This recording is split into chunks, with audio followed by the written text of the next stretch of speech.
It's that time of the week, everybody. Welcome to Wednesday Wine with Oona Belaval, coming to you live from Chicago, Illinois. As a boss of mine used to say, the capital of the Midwest. Yes, indeed. Oh, how is your Wednesday going? Where are you joining us from? Is your wine ready? Because mine is. This is my favorite red wine. It's La Crema. My dad taught me to drink it. My dad always gives me the best recommendations for red wine because my father probably won't spend more than $17, $20 on a bottle. The really, really good ones, people gift them to him and he doesn't share them with us. If he's watching, he's going to get really mad. Okay, so every week, let me see where you guys are joining me from. Hi, Debbie. Hi, Fernando. Hi, Kathy. And Darian, right? The Chardonnay from La Crema. I also have it in white and red. Love it, love it, love it. Lucy from San Juan. Fantastic. Hola, Jorge. Okay, so cheers, Paul. It's what you should do. Salud. I'll take a sip. I'll go sideways because this looks really vulgar. So today I'm focusing on that stack of books that freaks people out because they don't really believe it's a bookshelf. This is a bookshelf. I've had it forever. And today we're talking about reading. Let me tell you my relationship with reading. I was not a good reader growing up. I was not. My brother devoured books. My brother is like a boy genius and he loved to read. And I hated it. I hated when they told me what to read. I really did. So I read the Cliff Notes. I don't know. Are there Cliff Notes still out there? Because there's a generation of people who don't know what Cliff Notes are. And they were between that and the books. Then I was golden. Did you guys pick up reading when you were adults? Because as a kid, I didn't love it, but as an adult, I devour them and I love them. And yes, Natalie, I'm one of the fastest readers, you know. Pam from Glen Ellen, I love Justin Whine. Love it too. Okay, so here's the thing. I'm always looking for recommendations. And in our family, my cousins are also great readers. I have a first cousin named Vanessa, who's like one of my big sisters, her and her sister Desiree. I like my big sisters. I grew up with them. They're significantly older than me. And Vanessa has two kids. And between the two girls and Vanessa, we kind of exchange what books we love. But one of her daughters kicked it up a notch. I think that she got tired of our old people recommendations and she decided to find people her age to read with. And that's okay, because that's how she became the novel Floridian. And it's my pleasure to introduce to you my goddaughter and second cousin, but more like my niece, Sofia Boltz, the novel Floridian. Hi. Hi, thank you for having me. My pleasure. So I'm so lucky because I didn't have any family in Chicago for many, many years. And now my two little cousins live here. So Sofia's Wi-Fi may be shaky, but but she's like maybe 10 blocks from here. All right. Sofia, tell me about how you became the novel Floridian. I was very bored in quarantine and I've always been a very avid reader, but in college, when I was an English major, didn't really have time for enjoyable reading, had to read the things that they gave me. And so in quarantine, I just started picking up books and started reading, and I just reached 80 books this year today. So I read 80 books this year so far. And I started this year. I started in January and I was like, I'm going to read 30 books this year. And then quarantine happened and I exceeded that. And then I was like, okay, let's go to 50. And then I reached that and I'm like, okay, 100. Let's see if I can get there. So I'm at 80 so far out of 100. You see, Natalie, who we love, said, holy crap, because it takes Natalie, Sofia, like 5 months to read one book. So you obviously have had the time, but you've always been a voracious reader. You went to Loyola University and you went here in Chicago for literature, as you just said. And so what kind of books do you like to read? Honestly, anything. I love recommendations. I'll read anything from a thriller book, even though I'm the biggest scaredy cat. I can't watch a horror movie, but I can read the books and enjoy them.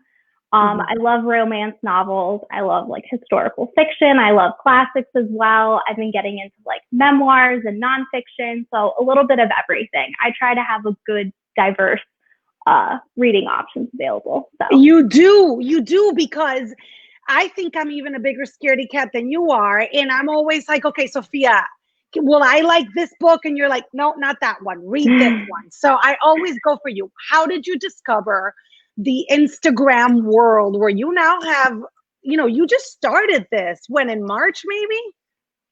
May. In May, and you like end of May, yeah.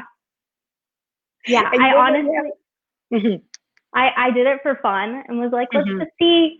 It's really like fun to be creative and come up with different pictures and stuff. And I've actually am in a group with fellow Chicago bookstagrammers. And so I love talking to them about books they're reading, but it's also great. Yes, audibles definitely do count. I think that's why I don't think so. I think that's why I've read so many books. And honestly, sometimes a book is better, in my opinion, if it's an audible sometimes, depending on the type of book. So there's some... Like when your little cousins claim they read 200 pages and they're doing graphic novels. Still a book, in my opinion. But... So audibles count, and you're talking, obviously, Jorge, she is talking 100 pages or more. Yeah. I love this. Yeah, go ahead. I read the new Twilight book, and I think that's around 600 pages, and it's a mammoth of a book. Yes, very long. Goodness. So now they've been sending you books, this different publishing companies. Yeah. And I was asking you, what happens if do you feel like this is almost like a deadline from school? I better read this book because they sent it to me, or do you give up if it's like a drag?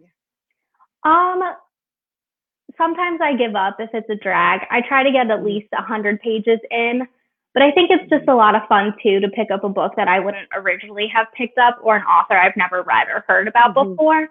And then it's really cool to like post on my Instagram and people are like, oh my gosh, thank you for the recommendation. Here's something I read that's similar. And I really love that. Everybody on Bookstagram is so nice and so welcoming.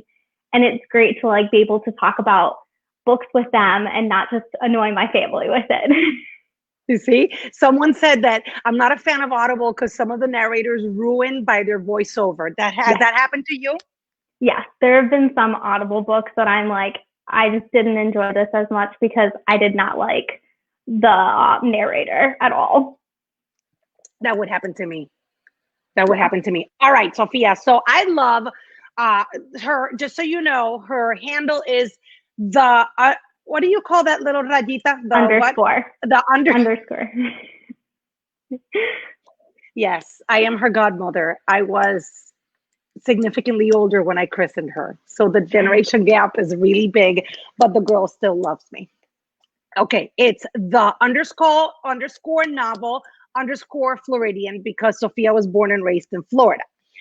Okay, so I love when you do the stack of books on Instagram. When you go, okay, here are my 5 favorite right now. And you told me we would do that today with your top 5. So let's start. All right. So my number 1, in no particular order, is Mexican Gothic by Silvia Moreno-Garcia. And she's a Mexican-Canadian author. And it's a Gothic horror novel. And it's set in the 1950s. And it's basically Noemi gets a letter from her cousin saying that she needs to come and help her because she thinks that her husband is poisoning her. Very dark, very mind-blowing. It's being turned into an HBO show. So if you're the type of person who likes to read a book before watching a movie or a TV show, I highly recommend. Wait up. Is there dismembering, blood? Is there like a lot of violence?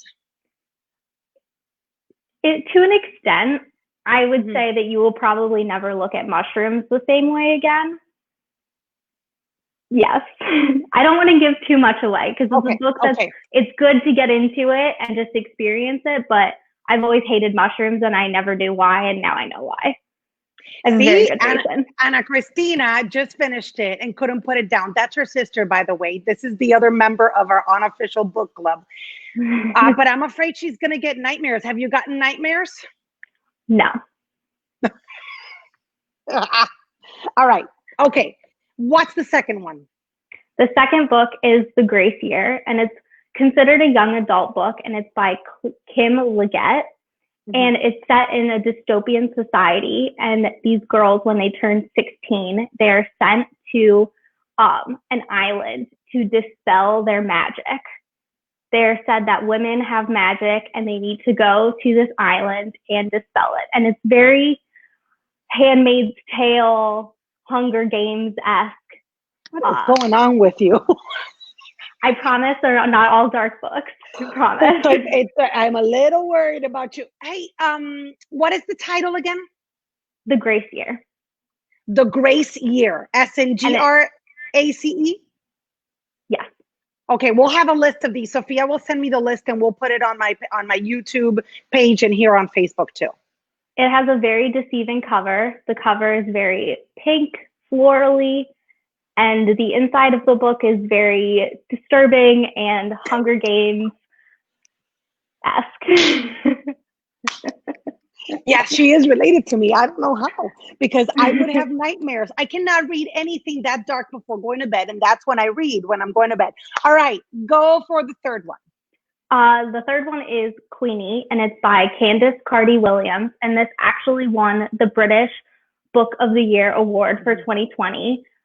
They say that Queenie is the Black Bridget Jones, and she's a Jamaican British woman living in London, and very much, you know, coming into her own. She's a catastrophist, very funny, very witty, very quirky, also talks about mental health and all about that. And I thought it's a very unique and interesting book and very fun. Oh, well, I think I like that. I like Queenie. I was looking for a book because I just finished. I'll show you what I finished a little later. All right. And now we're on number 4.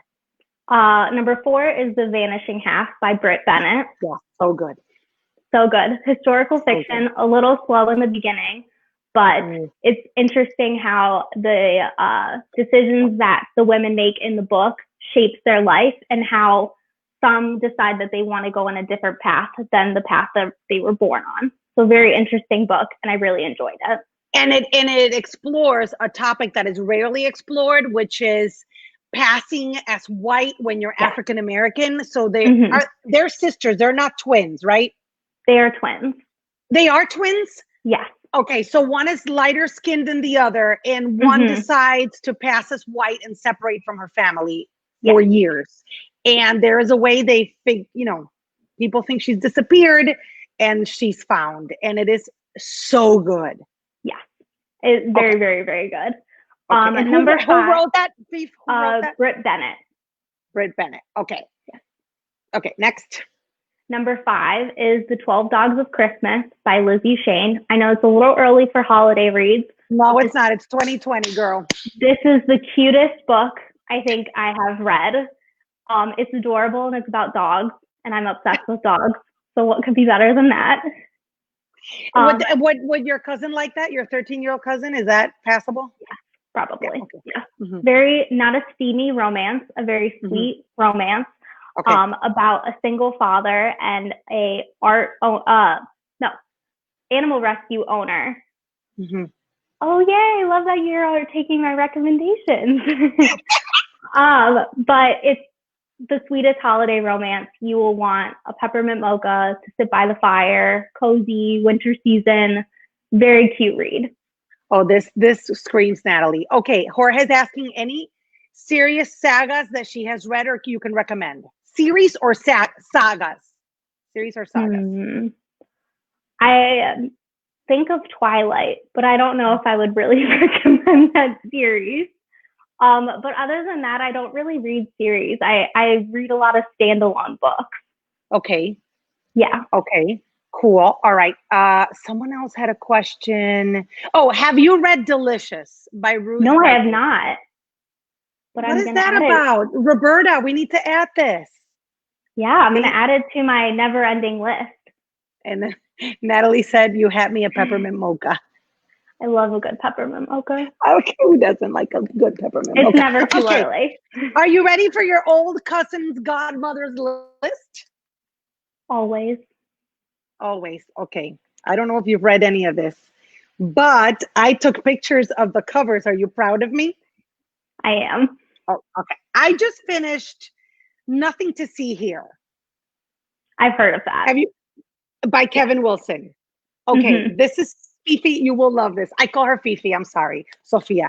You will love this because this book is about a girl whose best friend from a boarding school asks her to take care of her stepkids who, when they get angry or nervous, light on fire, set themselves on fire. Oh, that sounds very interesting. And nothing happens to them. They're 10-year-old twins and their mother has died and they have to move in with this woman who has her own child, and they are the children of her husband, and the husband has never accepted the kids, and they want to find this girl to take care of the kids, and she doesn't know. I mean, like, it's a condition the kids have, self-combustion, and she is, it's super interesting. It's not strange at all. Like, gosh, you made such a face. Let's see. Oh, Patty Junk, my favorite series have been The Gunslinger and The Hobbit trilogy. Did you read The Hobbit? No, Sophia? I have not, actually. Oh, okay. This one, The Silver Sparrow, I read before the other one. This is by Tayari Jones, who wrote, I think, An American Marriage. This is super interesting too. But now I have to think if I can. This is what happened. An American Marriage is what she wrote. That one's on my list. Oh, you gotta read this. This is really interesting because this is about a man who has two families. And how the one family knows about the original family, and for many, many years, like, not stalks, but watches the other family until the illegitimate daughter says that's it and confronts the official daughter. I need to read that. Okay, your mother says that you love Jane Austen. Was she feeling guilty that you weren't talking about the classics? Probably a little bit. Listen, I paid for her education. My favorite classic novel by far is Jane Eyre. I've read it multiple times. Will always reread it. It's my favorite book. Jane Eyre. By Charlotte Bronte. What's this girl, Gothic novel as well, but not as dark and horror based as Mexican Gothic. But she becomes a governess in this house, and a bunch of like spooky, ominous things start happening. The house is dark. There's a French daughter. It's great. I highly recommend it. She's going on this journey. She has a very, I think, high sense of a moral compass, always wants to do the right thing and follow the rules and ethics and things like that. And I think it's a really good book. Highly recommend. Have you read My Oxford Year? No. Me neither. I need to add it. Cool. I love a good love story. Okay. So my next one is All Adults Here. Did you read this? No, but I need to. There are a lot of books I need to read. Okay, so this is a little adult. I think I had a different reaction to it because I'm a mom and I'm constantly worried that I'm going to screw my kids up. And so I think your mom, Vanessa, will enjoy this. I'm sorry, I'm giving you some of my light on this. And it was a New York Times bestseller, and it's really interesting because it's an empty nester woman who's a widow who raised her children on her own and now has started a new life for herself, and the kids are not reacting well to it. and she realizes the mistake she may have made. It's really introspective. It's kind of cool. Oh, listen, Margarita's telling us that that book that she recommended, my Oxford Year, is about a Rhodes Scholar in England. Hence the title. How about The Outsiders? Have you ever read that? Roberta has read it multiple times. I think I did. I think I did in middle school. And your cousin, yep, your 7th grade cousin just said she's reading it right now. Do you like it? Good so far. Is that the one with Pony Boy? Is that the one with Pony Boy? Yes. Yes. Stay golden, Pony Boy. You can quote movies and books. You're so versatile. Okay, this one I told you to read it because you're gonna like it. Oona Out of Order. I read that so badly. It's on my list. Mm-hmm. Okay, Oona Out of Order is about time travel, and it's this woman that every New Year's she wakes up in a different time of her life. And I'm talking Groundhog Day. Bueno, I imagine so. Yes, but not the same situation. So she wakes up as a teenager, or she wakes up. So the book starts when she is maybe 19. New Year's Eve happens and she wakes up being 48 and married. Oh, interesting. Yeah, it's like, and then, but her mind, she's always 19. And it's really, if you like time travel, it's really cool. Gotta read it. Let's do it. In Cold Blood, good for Halloween season. Have you read that? No, but I love all spooky books. No, Blood. Year of Wonders by Geraldine Brooks. We're gonna have to write all these down. I know.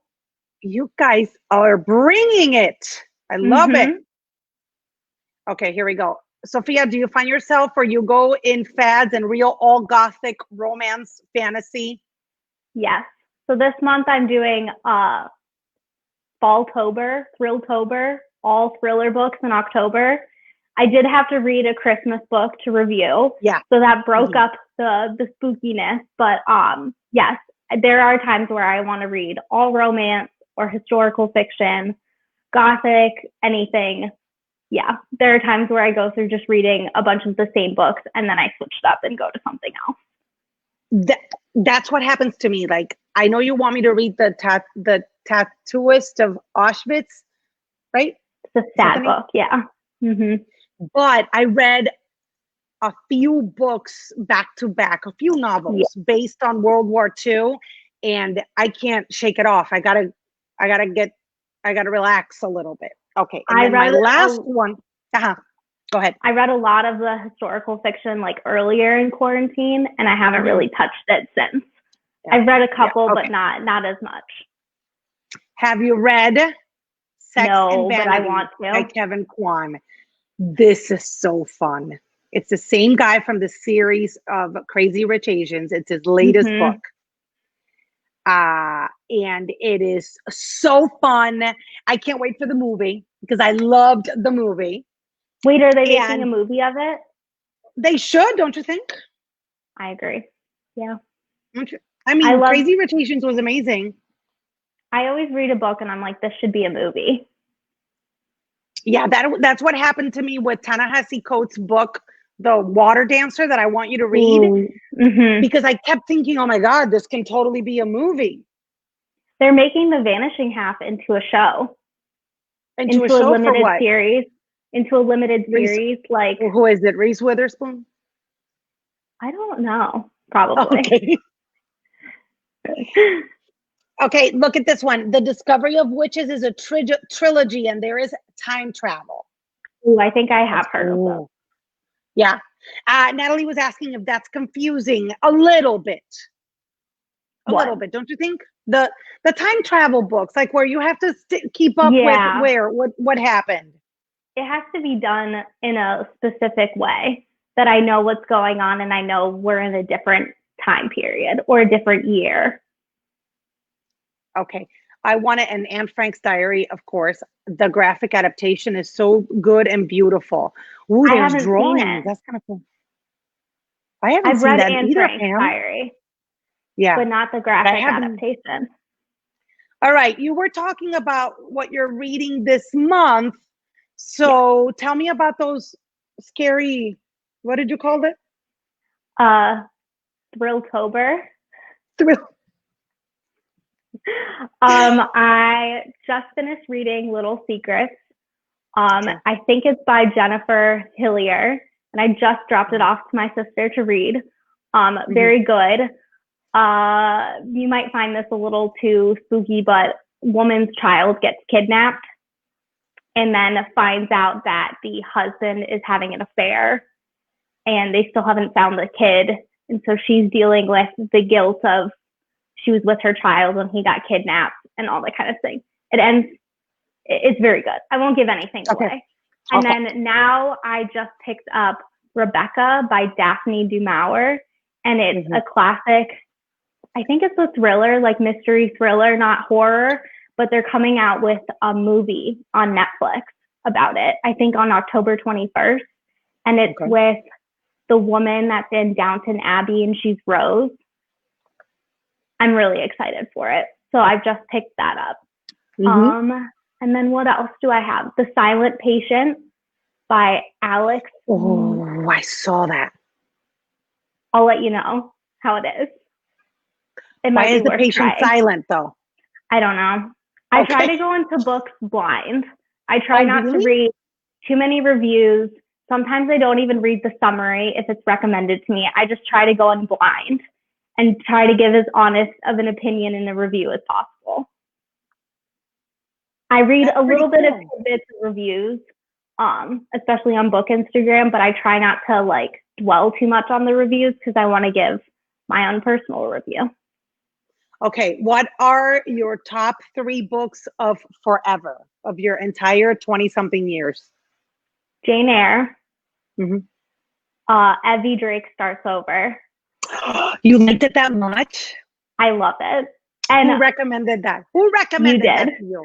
You did. And Oona and my mom just finished reading it, and they loved it as well. And then Beartown by Frederick Backman. Oh, you like hockey. I couldn't handle the sports.